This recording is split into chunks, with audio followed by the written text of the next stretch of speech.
So, the thing to remember throughout today, if you don't remember anything else that I talk about, I hope that you remember this. We're going to learn how to communicate in here, even maybe in a way that's outside of your comfort zone. So, we connect by communicating with class. That's the acronym I like to use. Now, I understand from the presentation today that Republicans love acronyms. Well, I do too. So, connecting with class stands for connect, is C, L is listen, that's the most important one. A is ask, S is summarize, and S is suggest. Innately, we do this almost anyway. Okay, so how we're going to do that today, I'm going to give you some ideas.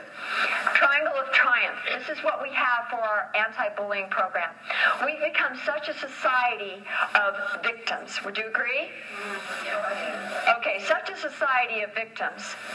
And a lot of times, especially the younger generation, I go to speak at the juvenile detention school, and I find that most of them don't have any idea how to become unstuck, or that there is even a choice to not be a victim.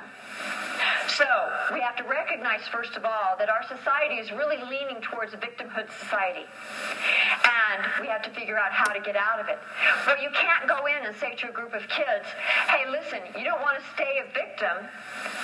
We want you to be leaders. There has to be the way. How do you get there to begin with? So our Triangle of Triumph is our anti-bullying program, but it's also our positive communication program. It is our leadership skills program. Why? Because on one side of the triangle it says victim. And is it someone's fault that they're a victim? Sometimes we as society let it happen. Sometimes as a society we do let it happen. Sometimes, okay, I would venture to say that most often if you are a victim, a true victim, you didn't ask for that. A real victim. But, here's the caveat. You have a choice to not stay a victim. So you need to move on from there, but what does that look like? And how do you do that? First of all, let's take a look at being a victim.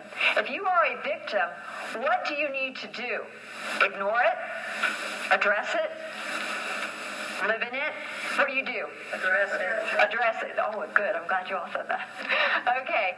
Absolutely have to address it. As if you were addressing a death. The same 5 steps of grieving apply to being a victim. So once you are a victim, you have to go through the grieving process.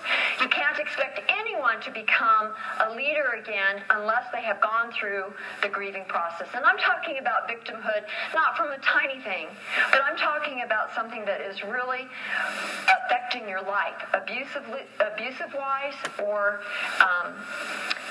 from being bullied. And they fall under the same umbrella. So I use them interchangeably. They fall under the umbrella of maltreatment. So if someone has fallen into that section and they've not asked for it, and this is something that they need to deal with, they need to go through the 5 steps of grieving. And once that a person has gone through that, for instance, we take all of the kids through that process to make sure that they understand how to do that. For instance, I tell them, have timed pity parties. So you can compartmentalize your grief and still go on with your life.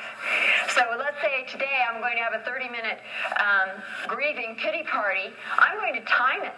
I'm going to get in the bathtub, I'm going to bring all my chocolate, and I'm going to sit in that bathtub, and I'm going to have a pity party. I'm going to cry my heart out, and then when it's done, I'm going to pick myself up, I'm going to put it back in the compartment and say, okay, I'm going on with my life. That's one part of what we suggest doing to grieve.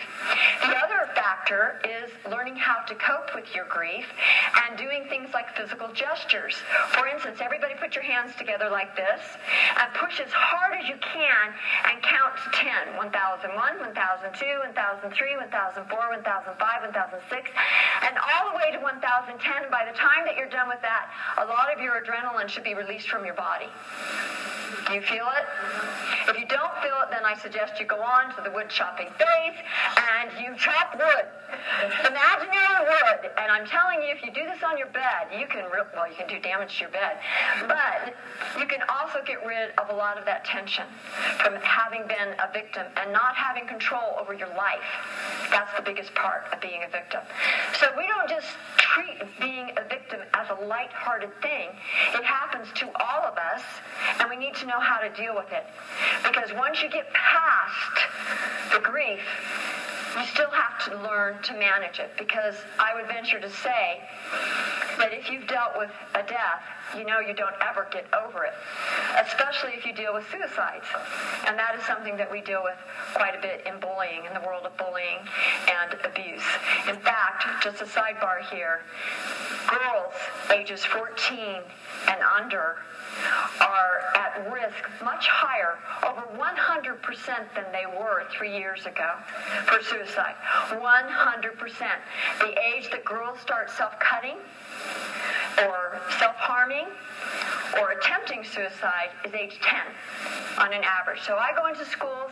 The school that I last went into that had this problem was an elementary school, and there was a 5th grader there who looked older than her age, and she was bullied because of that. She was beautiful.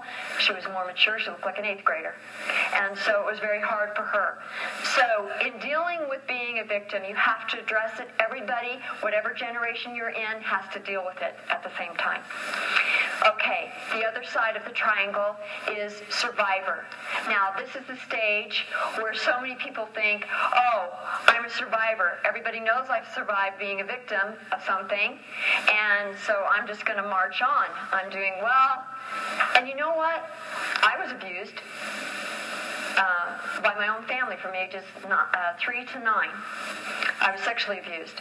So when you go through something like that, you have to make sure that you don't just hear somebody say to you, oh, I'm a survivor, and then expect yourself to just be a survivor. What does that mean? Because when people said to me, oh, you're such a survivor, it meant nothing to me. It only meant that I was putting one foot in front of the other and existing. And so with that information, I learned that was my opportunity. That was the whole program of learning how to communicate, learning how to decide and define who I am. That's why I'm writing a book called Define Yourself Before Others Do. It's 365 ways every single day to define yourself. No comments. Okay. All right, so the survivor side, that's the journey. That's where you learn how to communicate and communicate with class. So once you have gone through that, then the next step is to become a leader. And what kind of leadership do we want? We want leadership that has our 5 C's: civility, courage, confidence, creativity, talent development. That means internal and external talents. I tell all my kids, go and develop. Don't ever stop developing your talents. Devote yourself to 6 months of internal and external talents. External might be you learn to play the violin. Internal might be that you've decided you're going to be a more honest person. That's an internal talent. So develop those. Be committed to them for 6 months. And last but not least, make a suggestion. Hey, you might say, I'm 76 years old, and you're 16, but I want to get to know you. I really want to listen to you. You'll find that everybody, if given a chance to be heard, will find out that you're a lot like they are, and they are a lot like you.